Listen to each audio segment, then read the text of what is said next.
2 has come to an end here at JCB with non-stop competition, a sold-out crowd, and a stacked leaderboard.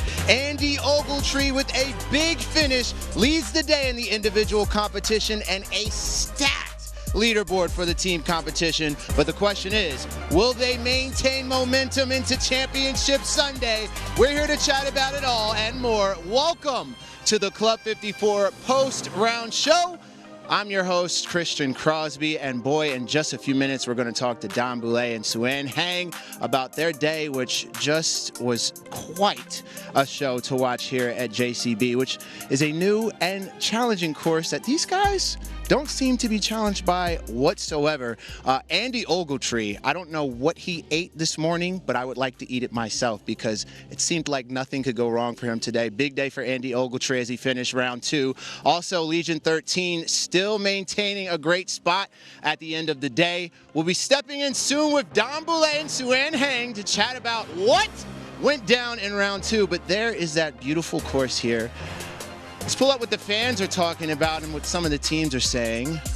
JCB is such a great venue for pros. LIV Golf League needs to make this a staple every season. Well, I couldn't agree more. There's literally monster trucks at some of the holes throughout the course. Big thanks to JCB. LIV Golf League, love this. What a golf course. This is set to be an amazing Sunday showdown. Couldn't agree more with you, my guy. All right, and here's another tweet out here. Look at this right here. Quite epic at the LIV Golf League JCB event today. Aston Martin F1 2023 car on display. I wouldn't mind doing a test run in that. And another one, looking forward to LIV Golf League JCB tomorrow. Promise not to cheer on your backswing, John Rahm, who we will be talking about in just a few moments. Dom Boulay and Suen Hang will be on their way. They had a great day. I think Dom followed Cam Smith, Ripper GC captain, who started off really hot. I heard Jerry say in the main show, Cam Smith can't miss. Now, he struggled on that back 9 a little bit, but he ended the day saying he felt lucky that he was able to finish the way he did after that back 9 with Cam Smith. Now joining me right now, 7-time worldwide winner Gonzalo Fernandez Castaño, who has been rocking out with us all week. Figured I'd bring you in here and just chat about a little quick recap of round 2. I mean, I don't know where to start, but what comes to the top of your mind, Gonzalo? Top of my mind, there's 2 English in the top 4. I think the crowds are going to be absolutely amazing tomorrow. I mean, if it's been 2 great days so far for English golf. I mean, the atmosphere was absolutely great, and I think tomorrow, Sunday, it's just going to be even better. Yeah, we've had a sold-out crowd here all week long.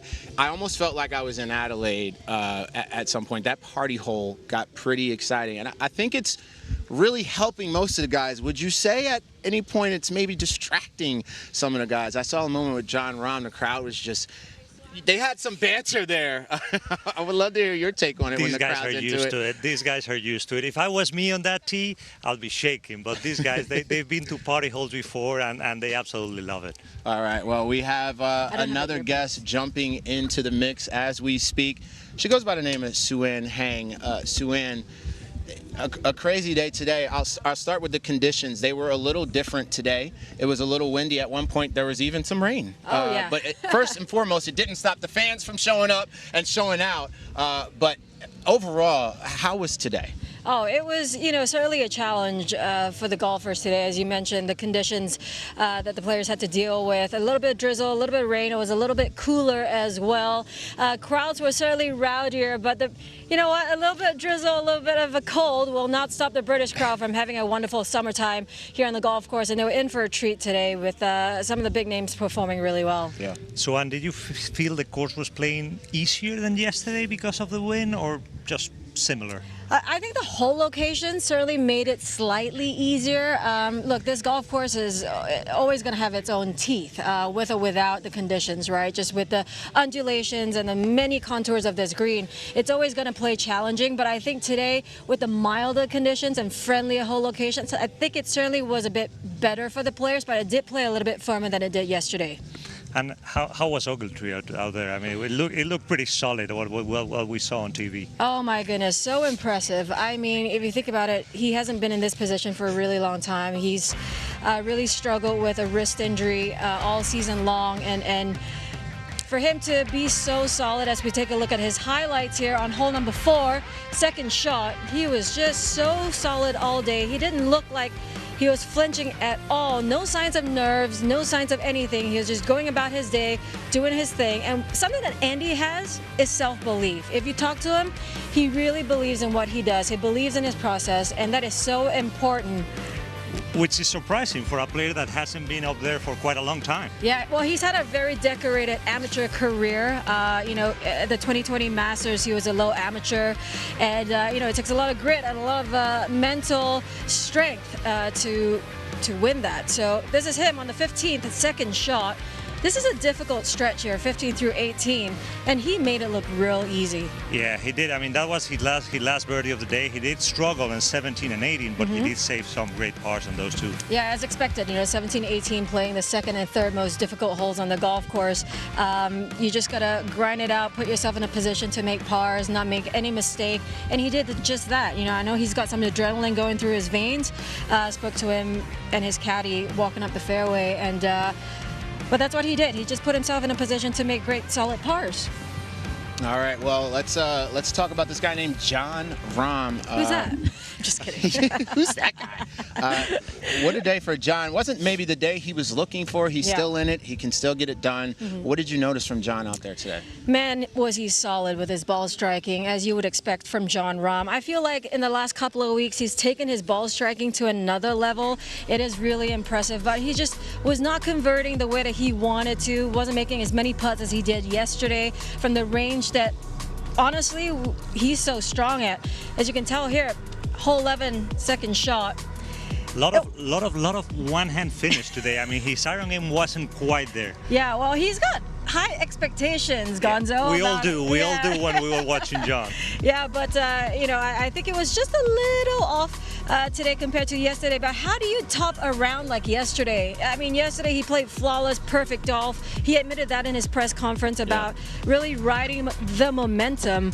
And today that momentum wasn't really quite going his way. And there goes Jon Rahm right there with that swing. Pretty impressive day. Joining us, we have the one and only Dom Boulay, who just jumped in magically into the set. I got to say, we're a good-looking bunch, guys. Dom, who did you follow today, Dom? And tell us about it. Who were you with? Cam Smith, Tyrrell, Hatton, and Louis Oosthuizen. Shall we talk about Cam Smith perhaps first? After his day? Let's do that. You know, it was impressive the way he started. I mean, we all know Cam is a great putter, and he holed an acre of putts the first 12, 15 holes. But then he started losing his swing a little bit on the back nine. But here he is on his opening hole. And it was pretty windy there, and it was that pin position. You just had to shallow out and take some spin off the ball, which he did beautifully. He seems, I mean, his wedge control, his distance control with the wedge is absolutely outstanding. It's incredible, isn't it, Gonzo? And here he is on the 5th, and took dead aim. I thought he was going to go on the right side and use that slope, but look at that shot. So confident with his irons. It's just a pleasure to watch, and how well he's putting. His putting is just. I want to putt like him for just one day. Hey, I saw you putt pretty well one time too, Gonzo. That one time. It worked. Yeah, and he just, you know, these pins today were probably in easier spots. They were kind of in lower spots where you could use the slope. This, for me, was probably his best iron of the day. I mean, this after his tee shot going left, he made short layup and then this magnificent iron. And I think he took that hollow at the front out of play by using the left slope there. You know, I watched him on the driving range, Dom, warming up. And his irons were dialed in. He was striking it. The divot patterns were perfect. And when he's on the fairway, he's quite dangerous. Yeah. Surprisingly, he hit a couple of loose iron shots towards the end of the round, but he's ready for tomorrow. He asked me on the first green, am I in the last group? I said, I'm not sure, so you know what he's thinking. Now, Dom, you got some time with Tyrrell Hatton today, too. I would love to hear what you recognized from his day today and how he did. Tyrrell, struck the ball beautifully on the front nine. He made nothing. Even yesterday in his round of 66, he lost strokes on the greens to the field, and he would have lost 2, maybe even 2.5 shots on to the field on the front nine. But then he got it on the back nine, starting with this one on the 10th hole. Funny thing about Tyrrell, he looks so desperate on the green sometimes that he makes it look worse than it really is putting. Yeah, I think he's one of the best putters in the world, Gonzo. Can't agree more. He rose the ball as well as anyone I've seen, but this was a beautiful shot there on 15 from a lie that was very similar to John Rahm's, and a ball way above his feet, wind off the right. Certainly is one of the best ball strikers too. Definitely. What I missed, I mean, of these highlights, if that's one shot I would love to have seen, was the recovery shot on 12 from the muff. Yeah, what a shot that was. He got the crowd excited with that. He was in the muff. He got me excited. Yeah, I know. I couldn't believe how much spin he got out of that.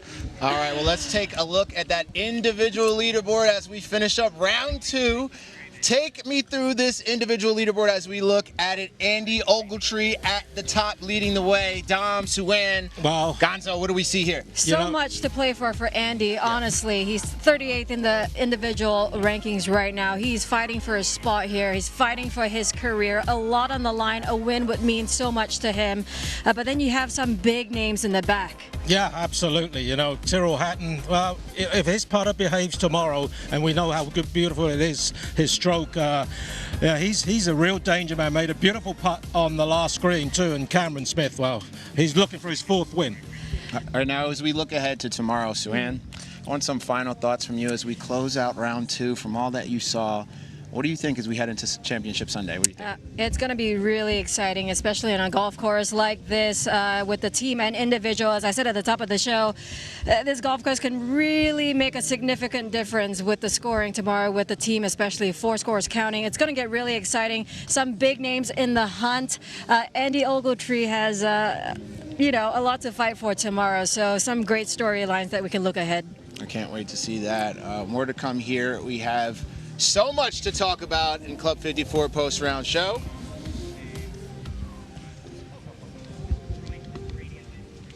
All right, now by now you've certainly heard about Bryson's 3D printed irons, but earlier this week he gave us a little demonstration on the practice tee.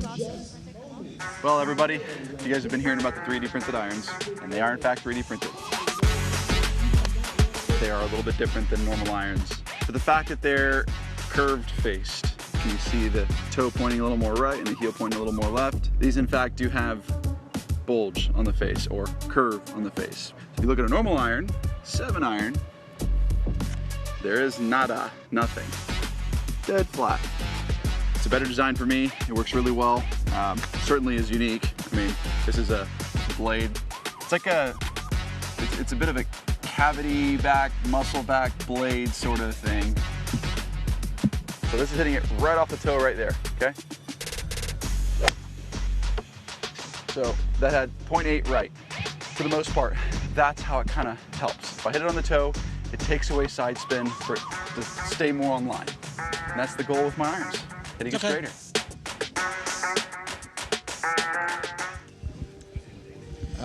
Unless you've been living under a rock, I'm sure you guys have heard about these 3D printed irons from Bryson. He was actually just putting at us off screen. You had a little golf ball war with him off screen. I wish you guys had saw that. But how do you guys feel about those irons? Have you seen them, Gonzo? I was seeing them, but just the show started, I had to run. I don't know if you saw me just running behind, behind your backs. But I mean, what they do, I mean, for the people that don't really know, I mean, what they have is a bit of bulge and roll. The same thing that the drivers and the woods normally have to avoid the mishits, the shots that are not hit on the center of the club face, so it would compensate. I mean, normally when you hit it a bit on the toe, the ball tends to curve to the left. So what it does is just this bulge, this curve on the face makes the ball starting more on the right, so it just compensates for that effect. But it's really only for guys with speeds like Bryson, right? I mean, we'll be fine. No, we'll be fine because right. You know, because of his incredible speed, if he hits off the toe, the right to left draw will be accentuated by his speed, and same with when he hits it on the heel. So the more he's got the bulge in it, the less it will curve. So, you know, he just sees straighter lines. And Dom, switching subjects really quick, Did you have any time at the party hole? Did you get to stay back there at all and experience it for more than one? I tell you, it was like a football match out there. You know, the guys were enjoying themselves. They were singing nice football songs and giving the players a little bit of a hard time, but they were enjoying it. I can't believe how much they push for John, considering we beat them in the football a few weeks back. Steady on there, Gonzo. Well, our reporter Annabelle Angel had some time over at the party hole, so let's check it out.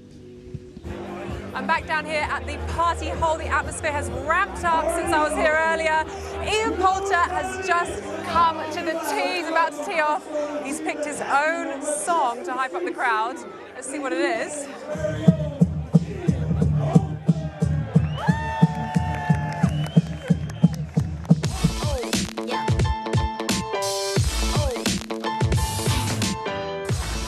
Into my good friend James Robinson. Bella, how are you? I'm good, thank you. You are in the Digger Inn. Yeah. You were here earlier today when I came. I've been here You're all still day. Here. I'm still here. What a place. It's incredible.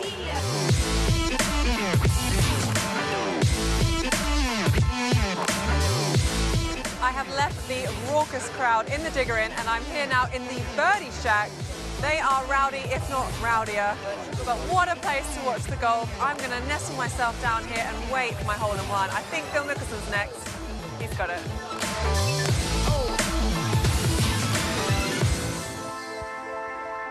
Yeah, that party hole looks absolutely amazing, Dom. I'm sorry you weren't able to stop by there a little longer today. And here are some tweets from today. Make sure you guys hashtag Live Broadcast to be part of the show.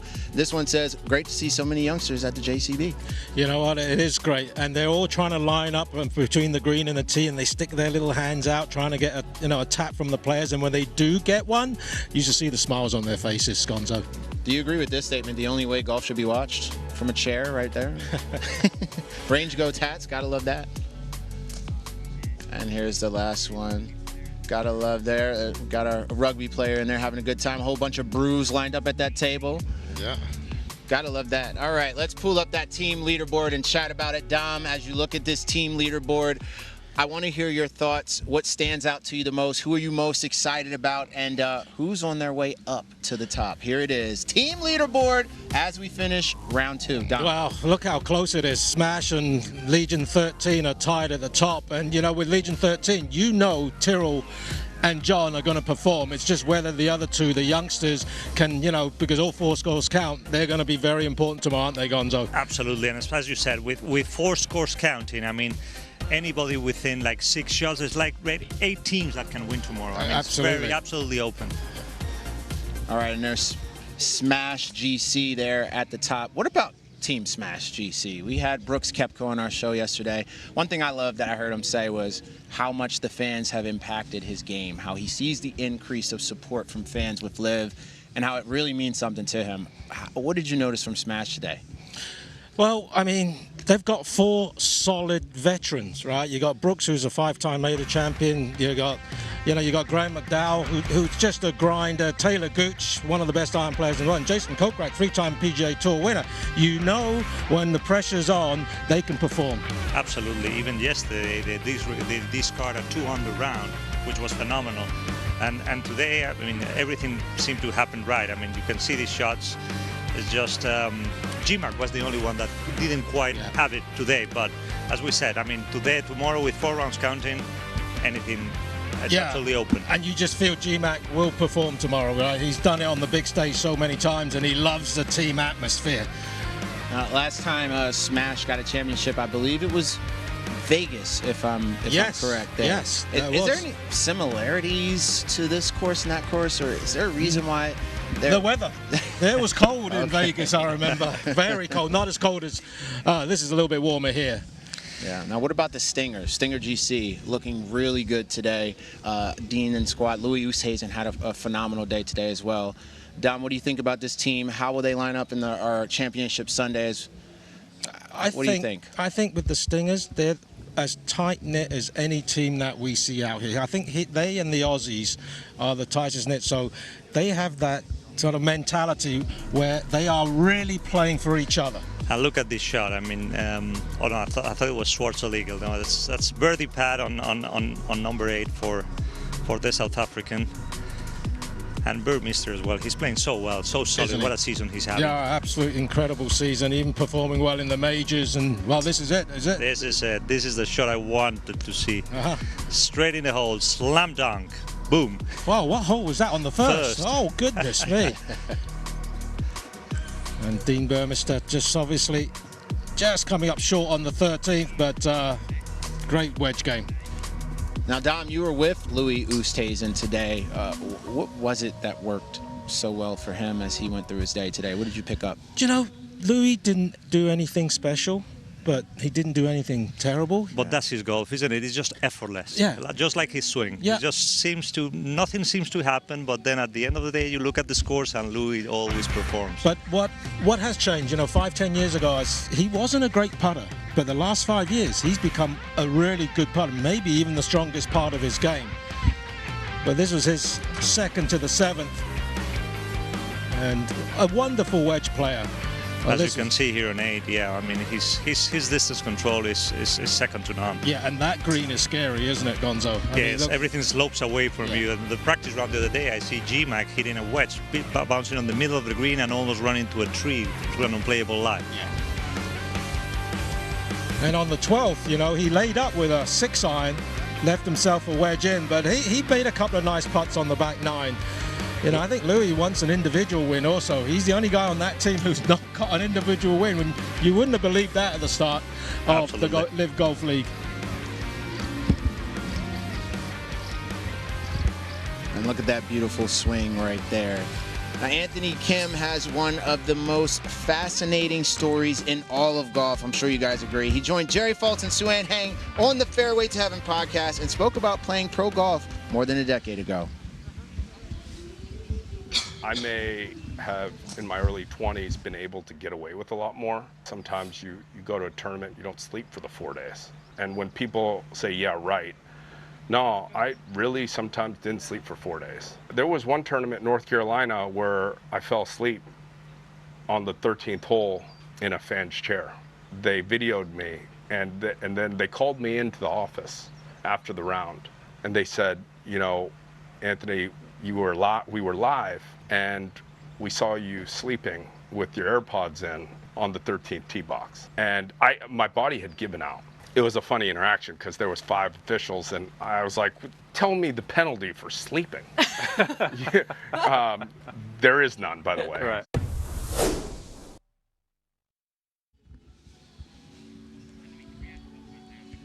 Be sure to check out that Fairway to Heaven podcast on YouTube for the full clip and full information on that pod. Let's talk a little bit about Anthony Kim for a second, Gonzo. Well, I was fortunate enough to play with Anthony before his injury, and let me tell you, it was one of those players that brought flair to the game. I mean, I remember with those buckle belts, and I mean that fancy swing he had. It was a joy to watch, and always fun to play along with. Yeah, and I think the story he was relating to, I think he didn't sleep for 4 days, not because he was lying in bed and just, you know, couldn't sleep. He was having fun while he was playing professional golf, but he was a super player. He was, I mean, but just fun and night fun and professional golf. It's not always a good combo. Not for long term, no. Here's a post from Anthony Kim and some social on Anthony Kim. Let's take a look at it. Loving girl dad Anthony Kim's work. There's tons more to come from you, brother. Keep trusting the process and your girls. That's a really nice tweet right there. Gotta love the support from the fans. You know, as we're coming to an end of this day, as we reflect on round 2, let's think about tomorrow now. Championship Sunday. Dom, who's on your mind as we think about Championship Sunday on a course like this? If the conditions are similar, who do you think is really going to rise to the top tomorrow? I think you got to find fairways here, Gonzo, because you need control of your irons. A lot depends on the weather. A lot depends on where they put the pins, isn't it? Because, you know, if you put pins in on the top of shelves, then you better be in the fairway approaching them. Being on the fairway, it's a must, I would say, around this course. And especially, as you said, you're playing two elevated greens, very contoured. If you want to use those contours in your favor, you need to be able to put some spin, and for that, you need to be on the fairway. All right, now let's toss it over a little bit in a second to Rachel Drummond. She actually had some time earlier to link up with individual champion of last year, Taylor Gooch. Let's take a look at Rachel Drummond and Taylor Gooch. So you're enjoying the English summer? Hey, it's nice to not be in the Houston heat. This is true, this is true. Now, Taylor, there are golfers out here on LIV that pick a target and they'll hit one shot shape, whereas you are renowned as one of the best ball strikers, as said by Greg Norman, and you shape the ball both ways. So we want to see that. So let's start off by hitting some. Yeah, let's do it. Now, I believe good technique breeds skill. So you've got to have good technique to hit it both ways. Yep. Can you talk to us about, you know, the foundations of your golf swing? So where I grew up in Oklahoma, it's windy, kind of like what we have today. And when you have that much wind, I learned from an early age to try to not let the wind take over your ball, which is why I work it both ways. So like today we have wind off the left, so typically on this type of a shot, I'm going to try to draw it back into the wind. You know, when it gets really windy in Oklahoma, if you just hit draws and you got wind off the right, you got to start the ball so far right that it, you know, can become problematic. And so for me, generally speaking, I probably hit more fades than draws, but specifically with irons, when I need to turn one into the wind like this shot, like, you know, I'm comfortable doing that. So can we see one? Let's see a little turn into there. Little turn. All right. How far are we supposed to hit this one? Whatever this 7-iron goes. All right. I want to see this beautiful strike. A little cooler today, not going quite as far, but we'll see if we can draw one a little bit. And we're going at the 150. At the 150? Yep. All right. That is so good. He's just nailed it straight on target. Can I quit now? That's beautiful. You don't need to hit anymore. I don't need to hit anymore. That's all I need to do. Now, would you say you're a field player or technical? I'm definitely a field player on the course. On the range, you know, we work hard on mechanics and the basic fundamentals, but, you know, when it comes game time, we try to just clear our mind and just go be an artist on the course, you know, and that's part of why, you know, I work it both ways. I don't just hit, you know, the same shot on the range every day I'm on the range, because when I'm on the golf course, you know, I'm shaping it both ways. But, you know, like I said, for me, most of the shots I'm hitting are going to be cuts. And so on the range, you know, we have our core fundamentals that we're constantly working on. Can you go into those core fundamentals a little bit for us? Setup is a big thing we work on. So before I pull the trigger, I want to make sure I'm aiming correctly, that, you know, my grip is proper, that, you know, my posture is good. So we you know, have a bunch of checkpoints with kind of the how much tilt I have. I have a tendency to want to kind of start standing up more. So we got to make sure I have, you know, enough knee flex, enough tilt in my spine, you know, make sure my grip is good. I have a tendency to get a little bit weaker with my grip. So we got to make sure my grip is good. And then aim. I'm not very specific with my aim, but I always pick out something, kind of the Jack Nicklaus way. I pick out something here to aim at with the club and then kind of get my body in that direction. So when I'm hitting cuts, I'm aiming left of, you know, my target. When I'm hitting draws, I'm aiming more at it or right of it. Let's see a fade now. Okay. So you say you aim a little left. Yep. And today with the wind even more off the left, this is going to fade a bit. So this will start more at the 200. I'll aim kind of more at that and let the wind kind of take it right. You're dialed in today. All right, 2 for 2. I can be done now. Now, Mal, your caddy, Yeah. who's an absolute genius himself, Yeah. he said you've got one of the smartest golfing IQs out here. Tell us how that translates into performance. You know, what is smart golf? Yeah, so I think understanding your game and your capabilities and having confidence but not having an ego. So like, you know, standing over shot, knowing it, you know, any of us out here can hit any shot we want at any given time, but understanding like today I might not have it. And so, you know, not choosing the more difficult shot, choosing an easier shot, you know, hitting it 30 feet from the pin rather than at the pin, you know, just understanding, you know, your game, what you have that day and trying to make the most of it. Anybody can hit any given shot, any given time. Anyone can shoot 64 any given day. And sometimes 70 is a good round because you just don't have your good stuff. So this is fascinating that one of the best in the world and amateurs try and hit everything and you're like, no, I'm going to take the 30 feet. Let's see one more draw to finish up with. Okay. Hold it against that left to right wind. All right, let's do it. So ball slightly further back. Yep, just because my aim is a little bit more to the right now, so it kind of naturally scoots a little bit further back. Perfect. Especially on this tight turf, you know, you want to make sure you hit the ball first. See if we can draw it a little bit. Taylor, you're good to go. Thank you so much for joining us. Yeah, thanks for having me. You've had 4 wins. I hope it's your 5th this week. All right, Good I love luck, it. Taylor. I love it. Thank you. Thank you. Wow, very informative, great insights there. Great job, Rachel. She's actually live right now with a special guest on the range. So, Rachel, we're going to toss it right over to you. What's up? Hello, Christian. We literally just had a kid dart across the screen. I have a special guest, John Howes. He's the head pro here at this beautiful JCB Country Club. He's a top 50 coach and he's a putting coach for Sam Horsfield. So John, thank you for joining us. Yeah, thank you for that very kind introduction. You're welcome. I could have kept going. Right, we're going to get straight to it. Off the back of the Gooch piece, he talks about fundamentals and how important they are to hit different shots. And we see it week in, week out with the best players in the world. So, John, take the stage. Yeah, absolutely. We spoke a little bit about those fundamentals. You know, we see the players before they are getting ready to go out and play, they're warming up. They're checking those fundamentals, usually with an alignment stick or a training aid of some sort, laid out in the position that I've got it here. So, yeah, you've obviously seen it as you walk the range and do those introductions. Basically what they're looking for is this main tee line here. The top of the tee line is obviously a horizontal that we're trying to stand parallel to. We can use that for various different alignments of our feet, knees, hips, shoulders. And then we've got a perpendicular line to that, which is going to help us with a 90-degree angle for our ball position. Perfect. And now we spoke about draws and fades that Gooch was hitting. Can you tell us about a fade setup and what people can do at home to help encourage a fade ball flight? Yeah, we see a lot of faders of the golf ball, right? Generally, it's a slice, if we can call it the honest truth. You're being nasty to them, John. Yeah, it is, isn't it, really? You know, if it finishes right at target, it's a slice, as far as I'm concerned. Generally speaking, that often comes from a ball position that's a little bit further forward in the stance. You can see that with the alignment setup that I've got here. It normally means that from that setup position, I'm going to grip it a little bit weaker. You can see my hands turned a little bit more to the left on the grip. And now when I've turned to this position, because the ball position is so forward in my stance, I've got my shoulders very much open to the target. That causes my hips maybe to get a little bit open to the target, and I'm then just going to cut across the ball. And that's going to encourage a left path. Yeah, as soon as you start swinging in this direction across the ball, the club is very much travelling from out to in, and it's going to impart that left to right spin. I can manage a slice. A little chip. All right, no worries. So what we're seeing everyone at home, if the ball's too far forward, path left, face tends to be open, and you're going to get, oh, he's absolutely struck one.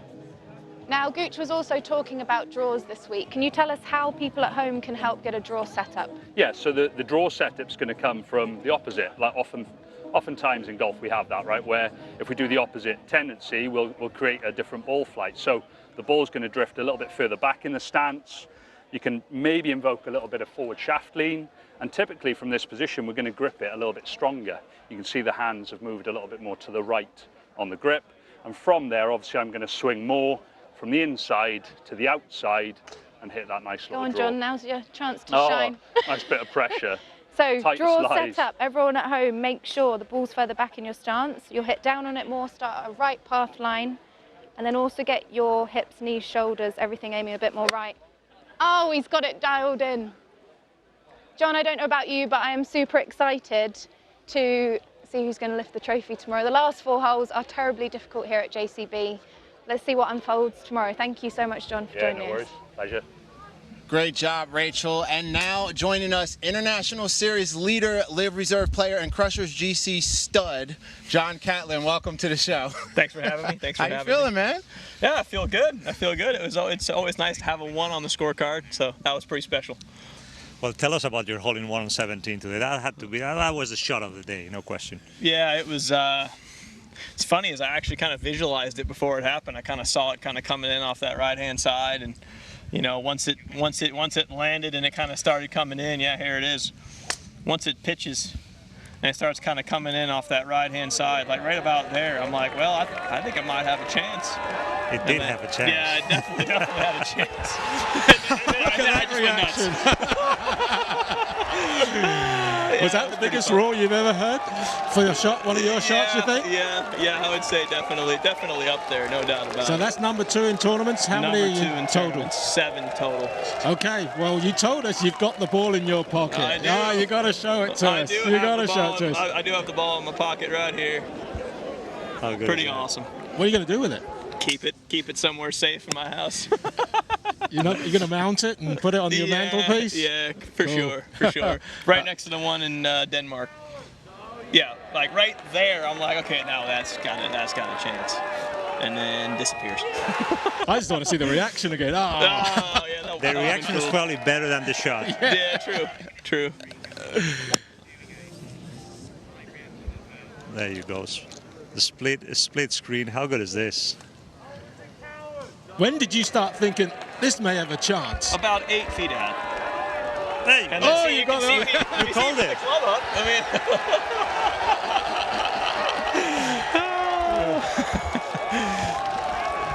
you're not even thinking about what you're doing when that happens. It's just a natural reaction. No birdies until then. I mean, how was the course playing out there today? It was playing difficult. It's a difficult golf course. You know, some of the guys are taking advantage, playing some good golf. But if you're a little bit off, like I have been, it's definitely going to expose you. That was going to be my next question, John. Last year you really struggled. I think I counted 16 missed cuts. And now you're here playing LIV, you're leading the international series. What clicked for you? I mean, especially coming from a player who's really struggling. So I want to know the secret. I do want to know the secret. I wish there was a secret. You know, I think you just kind of have to go through the ups and the downs. You know, there's going to be times where you're playing great, and there's going to be times where you're not playing great, and you just got to be willing to keep putting in the work, keep sticking to your process, and you know, you got to know the better times are ahead. I mean, let me tell you, I mean, you are an inspiration to, I think, to all the players that are struggling at the moment. I think you are the mirror we're kind of looking at. Well, just keep working hard. Yeah. Whoever's going through that, just keep working hard. It'll turn. Know the secrets. You do work hard, John. We know that. But, you know, this year you've had a lot of success. You won in Macau. You shot a 59 there. You were robbed in Morocco, I'd have to say that somewhat. But that's an important series for you, isn't it, the international series, because you have one ultimate goal. Yeah, that's my priority one, especially after being out here and, you know, playing out here. You just see how good it is, and yeah, I want to win that. I want to solidify my spot, and I want to be out here full time. Yeah, you know, we're just talking about Morocco there. When you left that 18th green after losing in the playoff, what did you feel? I mean, you just have to hand it to the guy. I mean, he flat out went out there and got it done. Yeah. You know, I would have liked to have hit a better putt in regulation on 18, but outside of that, I can pretty much hold my head high knowing I played some darn good golf. He just beat me. Oh, I was on the fairways with you. I mean, you had a 3-shot lead with 2 holes to play. Yeah. You didn't miss a shot. In fact, your 2 best shots of the week maybe were the 18th when you hit a perfect drive and an incredible 2-iron into the middle of that green. Yeah, 100%. I mean, that's a difficult par 5, especially to get on in 2. And I hit 2 really good shots, and I was feeling very confident. And Ben hit a great one back there. I mean, that's a tiny little window to get it into, and he went in there at about 12 feet. But it still wasn't a gimme. I mean, that was a tricky putt there as well. So to hold that just to stay alive is pretty impressive. Well, before you get out of here, let's pull out the International Series standings. Dom, I would love to hear you take us through this. John, obviously, give us what you think about it as we pull these standings up. Here they are, the International Series standings. Dom. Yeah, well, there he is in pole position, but after Ben Campbell won in Morocco, he's in second place. Carlos Ortiz, we don't know how many times Carlos Ortiz is going to play, but John, you're in a great position, and you want to keep, you know, 2 weeks time we're playing at Fox Hills. You do not want to lose this lead whatsoever. You're doing everything you can to stay on top there. Oh, 100%. You know, I'll be ready to go, ready to bring it, and you know, we've still got 6 more after that, so keep going. We've got 7 International Series events left. It's going to be a really busy end of the year for you. How are you going to schedule the way, you know, you're going to take breaks, or are you going to be full on right from the end of the LIV season right through to basically December? I mean, I'm definitely going to play every single International Series. That's, as I said, that's priority one. But yeah, I mean, you have to take breaks. You have to give yourself time to recover. You know, we're out here grinding, giving it everything we got. So I want to be fresh. I want to be ready to go, but you've also got to grit it down sometimes. Yeah. Now, John, every single show we do this thing called form check, where we have fans submit their swing, and then we have you check their form. Okay. So be honest. You don't have to be nice necessarily, but just be honest. Here's the first one, John. What you got? Let's see what we got here. That's pretty good. That's pretty good. you know, I'd like to see that club a little bit lower, a little bit more underneath. But I'll tell you what, there's some pretty good hand speed coming through there. Okay. That was really nice, John. Oh, it's true. I mean, it's true. There's some serious hand speed really coming through that. And this is on 17. Yeah. Okay. Fair enough. That's a good swing as well. I'd like to see it a little more in to out. There was a bit of a kind of a left finish on that. He might have lost that out to the right, but I'm sure it's pretty good. I'm sure the outcome was different. It may have been. Yeah, it may have been. Yeah, it may have been in the big hole. The water on the side of it. All right, here's another one. The caption is disgusting. So I missed it. I need to see it again. Here we go. Do you agree with the caption? No, I do not agree with that. That is not disgusting. I've definitely seen worse. Okay. No, that's pretty good. I mean, I'd like to see a better angle of that, but yeah, it looked pretty good from that angle. All right, here's another one on 17. Okay, yeah, Island Green. We see it. Nice little cut there. I can just about guarantee that ball's moving left to right. Look at that. Can't see it down, but yeah, no, it's good. Good little cut swing. That's a fairly nice form check from you, John, and we appreciate that. Of course. Of course. Happy to help. Well, thank you so much for your time, for joining us. We hope to see you back very soon on the show. Yeah, same. All right. All right, more to come right here in Club 54 post-round show. As you can see, the sun is setting. It's a beautiful sight of the JCB. And, of course, we still have guys out here swinging as we speak. Right behind us, I believe that's Bryson DeChambeau getting some swings in there. He was hitting some putts at us earlier, which was quite the show to see. Let's take a look at the individual leaderboard as we look at this as we end our day round two. Gonzo, what do you see here? Andy Ogletree, Cam Smith at the top. The way he's been playing, only one bogey so far this week. At the 6th hole yesterday, he was playing the toughest. I think he's got the tools. I can see him doing it. I saw him win those 3 International Series events, and, you know, he's a great front runner. He's a very confident player. He's not afraid. He's won the U.S. Amateur. He's made the cut of the Masters. He knows what he's doing. Yeah, absolutely. And here's the team leaderboard. Smash GC, Legion 13, tied at the top, 21 under. Dom. Well, as Gonzo and I were saying, you know, it goes down, 6th place is 16 under. Actually, I'd go down to Ripper. Range goats. Even range goats and Majestics. I mean, 11 shots is nothing when 4 scores count on this golf course. Just seems to me that the Legion 13 they seem to do very well on Sundays, and actually we're gonna see some of their highlights. Yeah, let's have a look. Yeah, I watched Caleb Surratt yesterday. He started birdie, and then he just lost his game a little bit. But so much talent, only 20 years old. Great to see him playing well today. And here's Ram at the 4 for birdie. I mean, if he can get his pad going again, I think Ram is going to be a contender tomorrow, and so is the Legion. And there's Tyrrell on the 11th hole.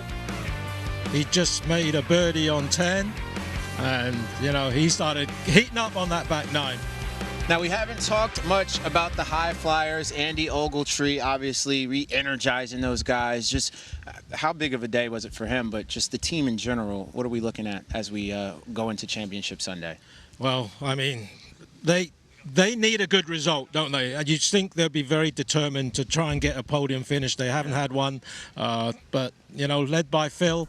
Phil, he's a legend of the game, and he'll try and inspire his guys in the morning tomorrow, I'm sure. I'd love to see him lifting a trophy tomorrow. Oh, he's gone back. Boy, he's flip-flopping from different putters, isn't he?